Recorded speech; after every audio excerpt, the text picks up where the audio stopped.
Hi, and welcome to another episode of The Fox's Tales. I have with me a young man called Paul. Welcome, Paul. Hello, welcome. I haven't been called a young man since I was a young man, so that Oh, was well, many moons that was ago. many But thank years you ago. very much. You Hopefully, put as me in the many years right. as you have been a fan.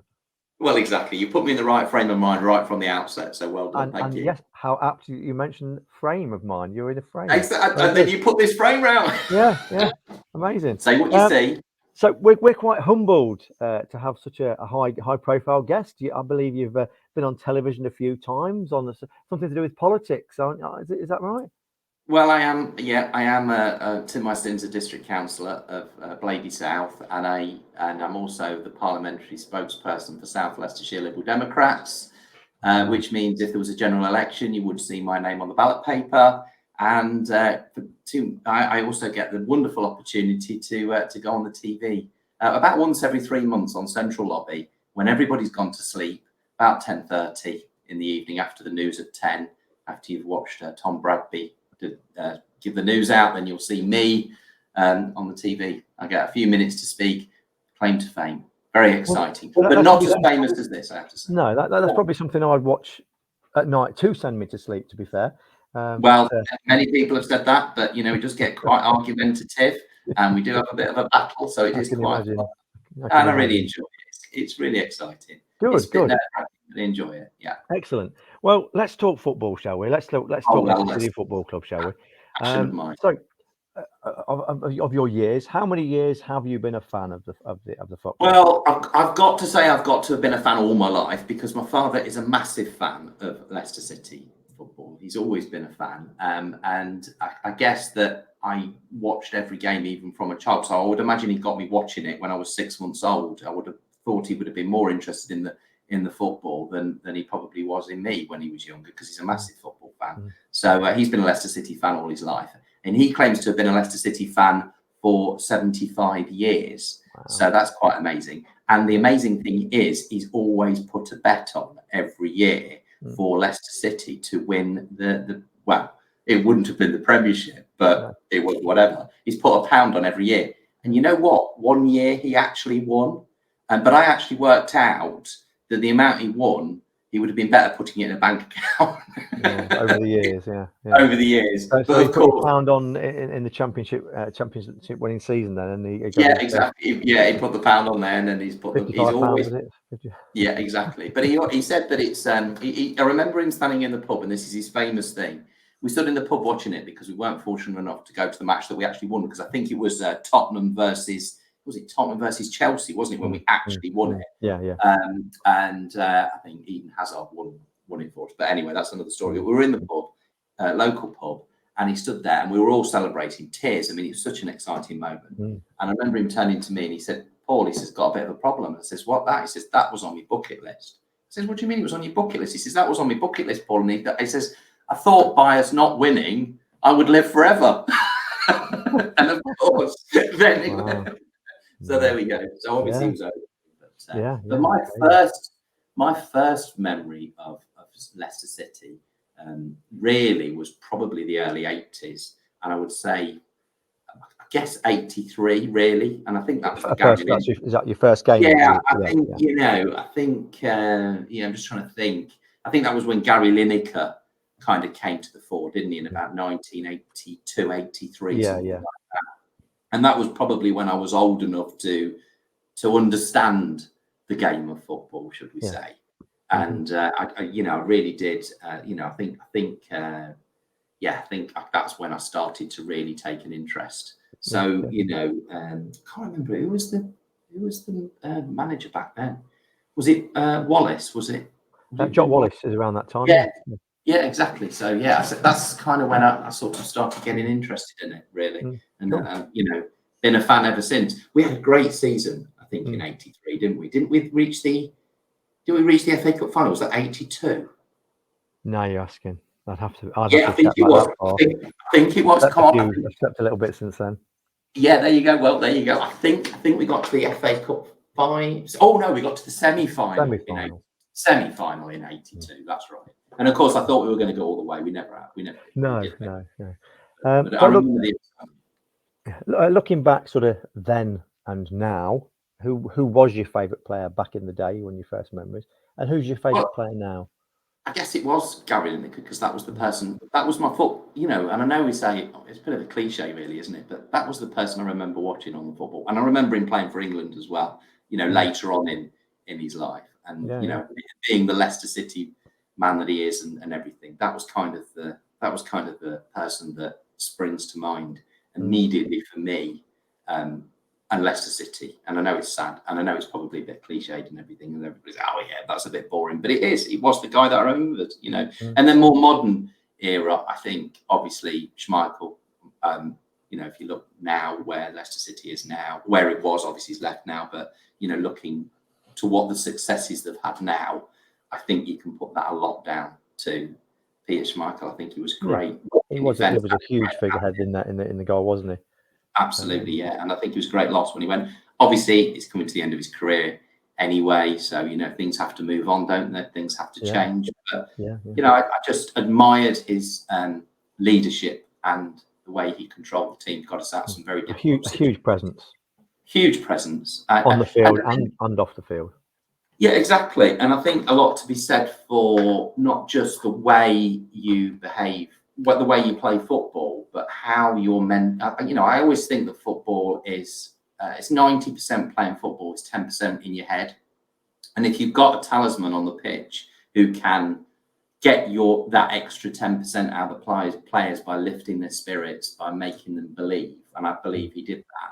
I think it gives you that competitive advantage over the teams you're playing, and I think that's really important. Yeah, very wise words. Very wise words. I'm sure you have. Have you met any Leicester City players, and if so, who were they? Any stories to tell? Yeah, I have met Gary Lineker. Thankfully, yeah, I did get to meet him once. So there's the past person that I've met, which was. Really I hope he wasn't just wearing his pants on this occasion. He wasn't just wearing his pants. No, I did ask actually before. I did, obviously I said to him, if you're just going to be wearing your pants, this is off. This meeting's off. I'm not doing that. But no, he did say he was going to be fully clothed, which was a benefit. Good. And then more recently, I went to Matt Piper and I saw him. I went to an event where he did a talk and an event, and it blew me away. I have to say, I know he wasn't probably wasn't the best footballer. I think he scored the last goal, didn't he? He did that, last goal at Filbert Street, last goal for Filbert Street. But he told me he sat. It was an evening with him, and he told some stories. It was an event organised by Memphis, which I support, and he did a talk, and I have to say it brought me to tears. It was one of the most emotional, heartfelt talks that I've ever listened to in my life, and the guy really has suffered. I know we all go footballers that paid an awful lot of money and everything, and they are. But to just listen to the problems he's had a lot of problems with drink, and why he had those problems was very interesting indeed. And also the way he spoke about the transfer market and how he was shuffled from different clubs that he didn't really want to go to because his agent said he must. And I remember, and he said that the agent. I remember him telling me about his agent taking him to the cleaners because his agent did a deal and he didn't realise that he got to pay the VAT on that deal, and he didn't pay the VAT, and he didn't know, and then he got caught. And they got caught when he'd already his footballing career had ended. He was still spending a lot of money, and he'd wasted a lot of money, because that's the trouble, isn't it? I mean, I don't know, because I've never had it. I know you have, AD. You've had considerable amounts of money, but no. You can clearly tell by my clothing, can't you? Because of the poor quality of it, I must have it. But I can imagine you live to your means, and if you are paid, you live to that, and then when it's taken away from you, it's difficult to dial it down. It's a strange transition from playing to non-playing, and if you're not staying in the game as a pundit, a coach, or director of football, or whatever role, then it's a massive rug pull from under your feet. I know, and to have that great, he had a career ahead of him, and it was just ended overnight. It was literally, he said he went to the doctor about his knee. because he was having problems with his knees, and he'd had several operations of them, carried on playing, didn't work, and he booked a very, very expensive doctor in the USA, and the club paid for it, and they said they're going to send him over to the USA, and he said whatever the doctor says you must do. Yeah, he said, because he's a specialist, he knows his stuff. And he says he walked in the room and he sat down, and the doctor looked at him and he said, "You're never playing football again." It's a long way to go just to be told that. I know. It's just a Zoom call or some or an email or a letter or whatever. Could have just shown his knees on the Zoom call. What do you think to that? You're never playing football. But it was a big shock to him. And surprisingly to me, came along with him was somebody who we'll all love and admire, is Wes Morgan came as well.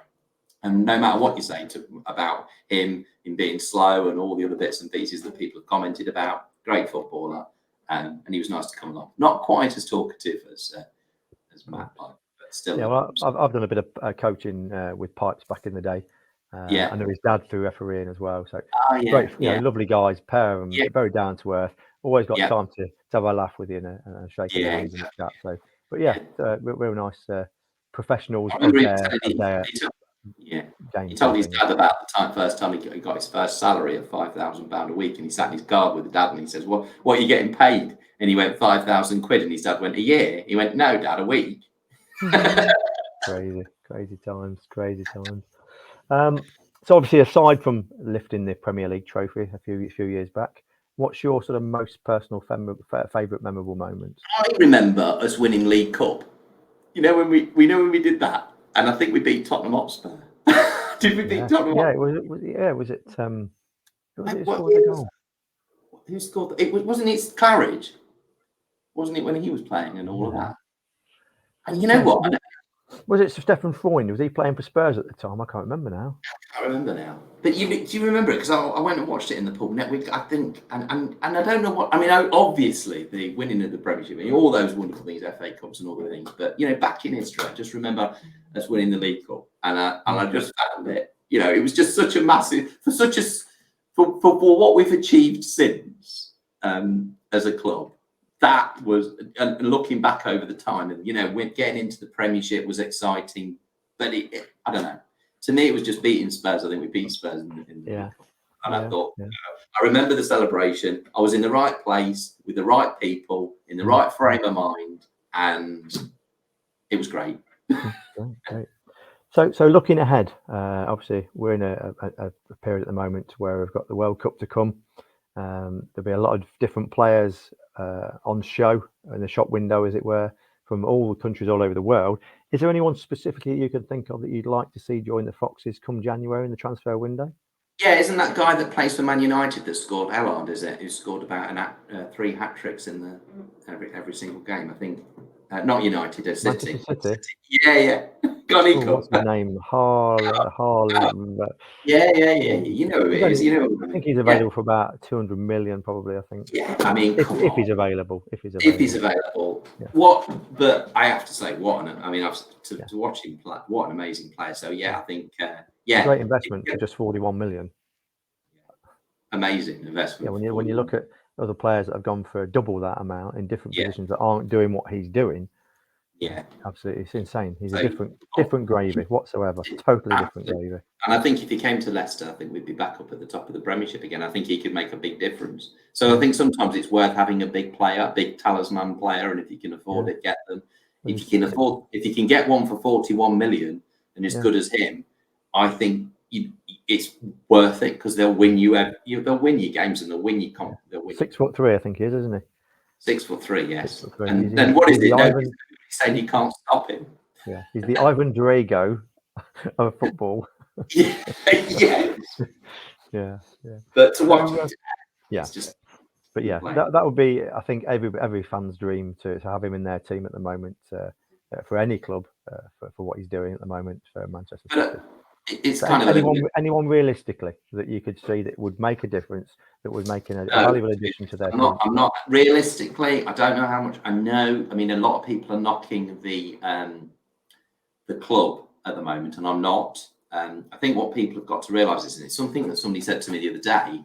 about Leicester City, about the owners, that they've not had the most, because their business is around air travel, isn't it? You forget this, that there's been a pandemic and they've probably lost a considerable amount of money over that time. And I'm sure, whether we like it or not, the Foxes and the Leicester City is their hobby. And unfortunately, when times are tough and you're having to plough a lot of money back into your business, then your hobbies have to slip a little bit.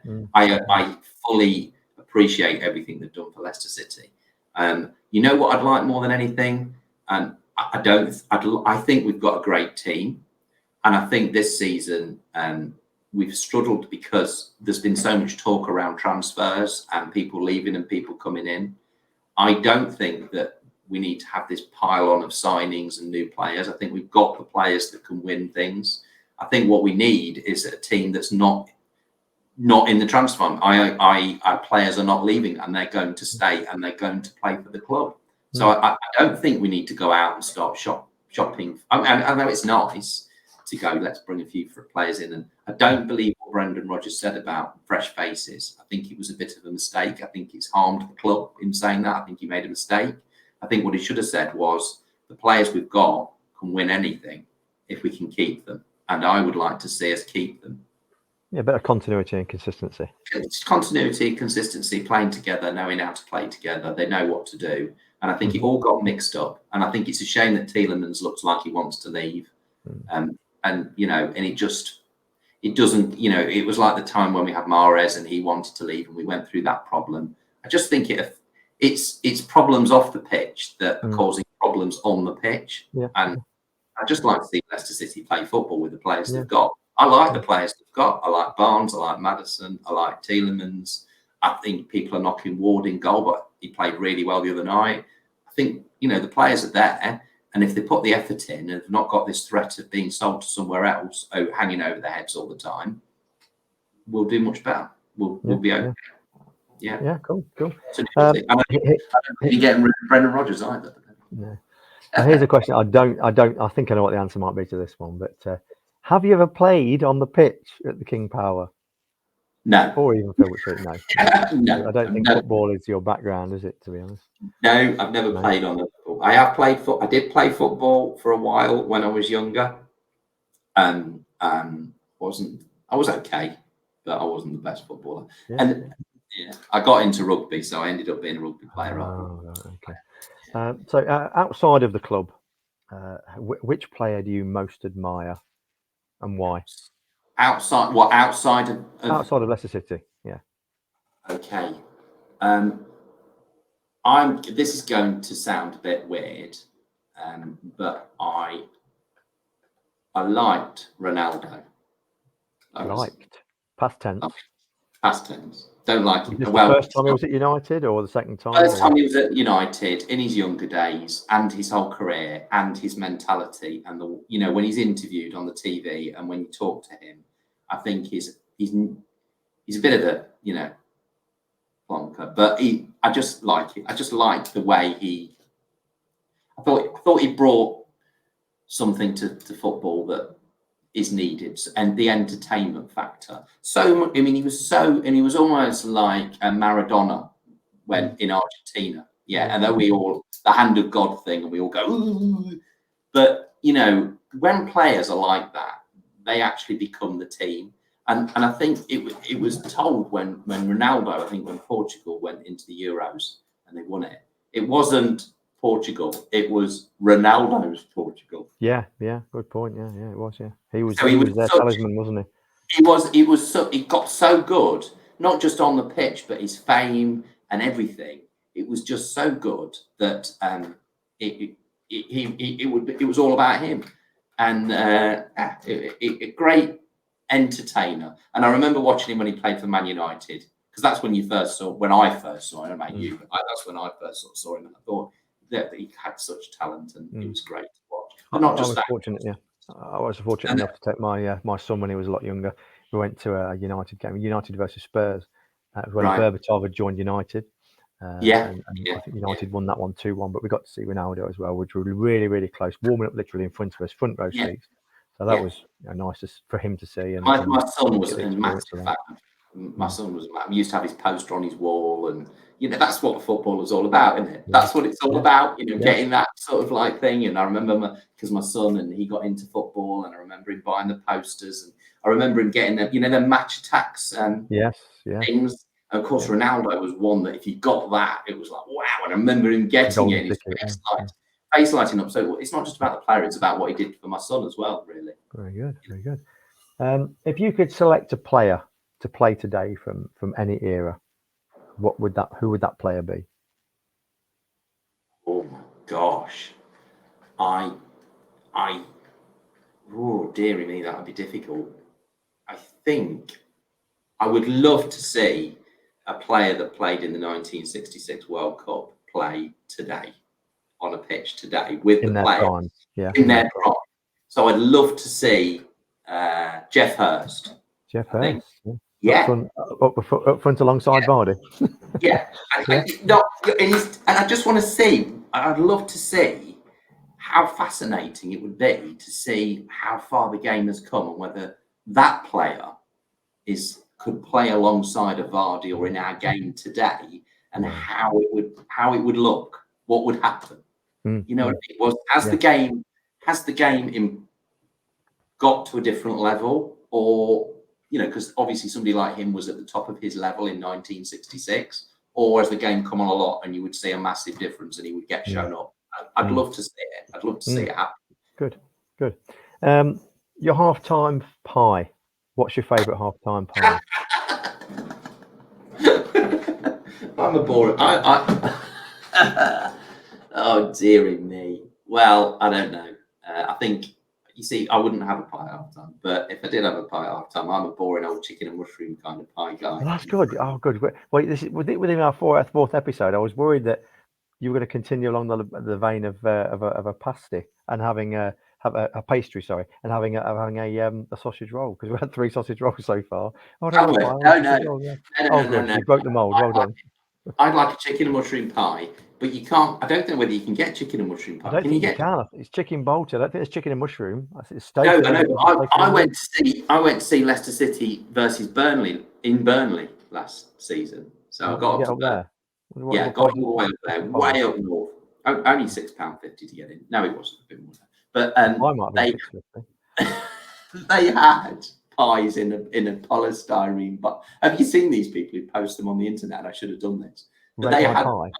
Yeah, they have a regular pie and they serve it up in a polystyrene thing with a spoon, and off you go. And I had a chicken and mushroom pie. I thought it was great. So there we go, chicken and mushroom pie. And my final question: which City manager has been your least favourite over the years?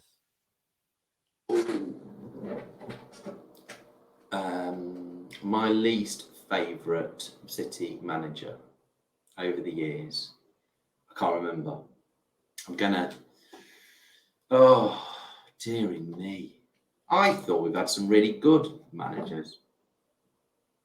Well, we have. Did we not? Which is the one that you least like? I thought Peter Taylor.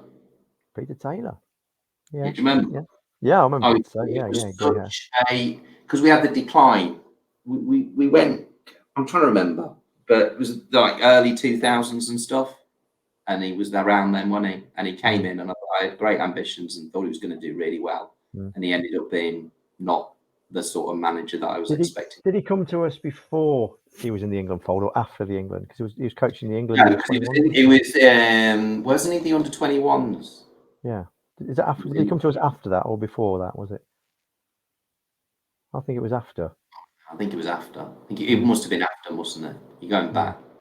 But I just find. I think the problem that you get is that when you've got some high expectations of somebody, and they come in, and then they let you down. But do you remember? Was it Dave Bassett? Did he only last? Harry Bassett. Yes. Yeah, didn't he only last 6 months because he was so bad? He was a short term. He was. Yeah. But again, you see, I could name him, and I can remember that happening and all of that rubbish. Because that was a bit of a bad time when he came in. It was 6 months, I think he stayed. But I didn't have high expectations for him because I thought he's going to be rubbish, and he was. but I had better expectations for Taylor. Fair play. I thought he was going to do more with Leicester than he did. I didn't like Pearson leaving. I thought he built the side that won the Premiership. Mm-hmm. He went on to, when he left, I thought that was a bit of a shame. Yeah. So, fair play. Brilliant. Yeah. Well, it's took twice as long as it normally does, and that's probably why you're a politician, to be honest. It is. Hopefully people are still watching now. 25 minutes in. Normally it takes half the time with all the other guests we've had. But hopefully people will still be watching now to see the full range of questions that you've answered in great depth. But thank you so much for getting me on. I really appreciate you getting me on. Like I say, everyone's experiences are different. There's always a story to tell and some old tales and such. But like so the Matt Piper one is individual to you. It's a great story, and probably an inspiration for others to learn from with what you heard on the night, and plenty of others did at that event you went to. So really appreciate you coming on, Paul. It's great to hear your opinions and views and experiences. Typically the Fox's Tales, stories and tales of people's own experiences, and hopefully we'll look forward to the next one and the next one, and the next one with different opinions, different views, and different tales. There's loads of tales out there. Thank you for coming on. Really appreciate it, and we look forward to seeing you again. Thank you. Thank you all. Cheers for watching. Cheers, Thank you. Bye bye now. Cheers. Bye bye.